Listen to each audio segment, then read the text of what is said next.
છે કે જનનીની જોડ સખી નહીં રે મરે રેલોલ, જનનીની જોડ સખી નહીં રે મરે રેલોલ.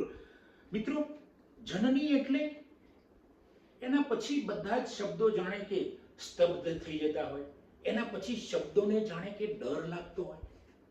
માં એટલે દુનિયાનું નહીં, બ્રહ્માંડનું નહીં, અસંખ્ય બ્રહ્માંડોનું એક મોટું સ્વર્ગ. જનનીની જોડ એવી છે કે એ જોડમાં કોઈ સ્વાર્થ નથી. જનનીની જોડ એટલે એવી છે કે એ તમે એને મદદ કરો ન કરો એ તમને અવશ્ય મદદ કરશે. એવી જનની તમારી દોસ્ત છે, તમારી પિતા છે, તમારી માતા છે, તમારી બેન છે, તમારો ભાઈ છે, તમારા હરેક દુઃખની સાથી છે, તમારી રોટલી એ છે, તમારી રસોઈ એ છે, તમારો ખોરાક જનની છે. જનની તમે જોશો તો તમારા કપડાં જનની છે. તમે જુઓ, તમારા ઘરણા જનની છે, તમારી ઘડિયાળ જનની છે, તમારા રૂપિયા જનની છે. તમે જ્યાં જ્યાં મેં આ શબ્દો વાપર્યા છે મિત્રો, ત્યાં જુઓ, ત્યાં જનનીની દ્રષ્ટિ હશે હશે ને હશે.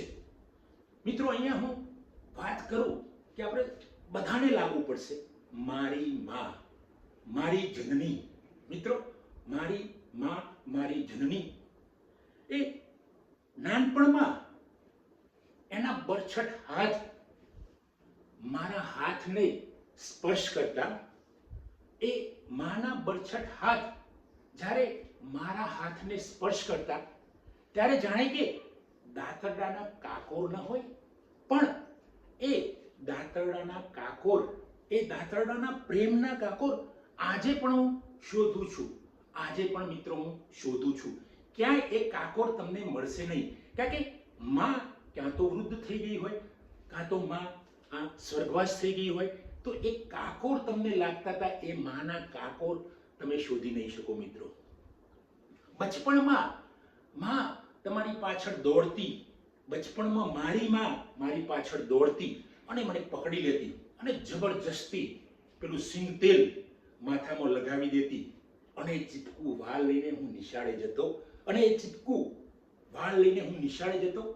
દોસ્તારો બધા એવા જ હતા, કોઈ ખીજાવે એનો પ્રશ્ન નહોતો, પણ અંદર તો થતું હતું કે આ ચીપકું માથું લઈને ક્યાં જવું. આજે એ ચીપકું માથું કોણ કરશે? માં, મારી માં, આજે એ ચીપકું માથું કોણ કરશે? બચપણમાં જ્યારે તમે પાણી માંગો અને તમને ઘી મળી જાય, આજે તમને ઘી મળે છે, સીધું મળે છે, પણ એ બાનું, એ માનું, એ જનનીનું માગણું આપણું હતું. એ માગણું ભલે ચોખ્ખું ઘી મળતું હોય, જબરજસ્ત મળતું હોય જમવાનું, પણ એ માનું પેલું માગણું આપણું હતું, એ ક્યાં દેખાય છે મિત્રો આજે? જનનીની એ સોટીનો માર, જનનીની એ સોટીનો માર, મારી માની સોટીનો એ માર આજે ક્યાં દેખાય છે? મારી માનો લાગે ભારે થપ્પડ, મારી માનો લાગે ભારે થપ્પડ, પણ એ હળવાશ મારા ગાલ ઉપર ક્યાં દેખાય છે? પણ એ હળવાશ મારા ગાલ ઉપર ક્યાં દેખાય છે? આજે મારી માં તો જીવિત છે, એને યાદ કરું છું હું, છતાં પણ એ હૃદયમાં છે, પણ મારી પાસે નથી. મારી માને હું રોજ યાદ કરું છું. મારી માં તો મને યાદ કરવાનો પ્રશ્ન જ નથી, એના તો હૈયું જ હું બનેલો છું, પણ મારી માને હું રોજ યાદ કરું છું, પણ મળી ક્યાં શકું છું મિત્રો? જનનીની જોડ, એના જેવી જોડ દુનિયામાં કોઈ નથી મિત્રો. જો જનની આપણી પાસે હોય, માં આપણી પાસે હોય, એનો જેટલો લાભ મળે એટલો લઈ લેવાનો, એની પૂજા એટલી કરી લેવાની કે પછી એ પૂજા, એ માતા, એ ભગવાન, એ ઈશ્વર, એ ગોડ, એ અલ્લાહ આપણને ક્યારેય મળવાનો નથી. જેટલો સમય આપણને મળશે એટલો સમય એની પાસે બેસીશું, એના દરેક વાક્યોને યાદ રાખીશું, એની દરેક વાતોને બરાબર મમરાવીશું, મારી માની વાતોને મમરાવીશું, તો આપણને આજીવન એ સ્ફૂર્તિમાં લાવી દેશે.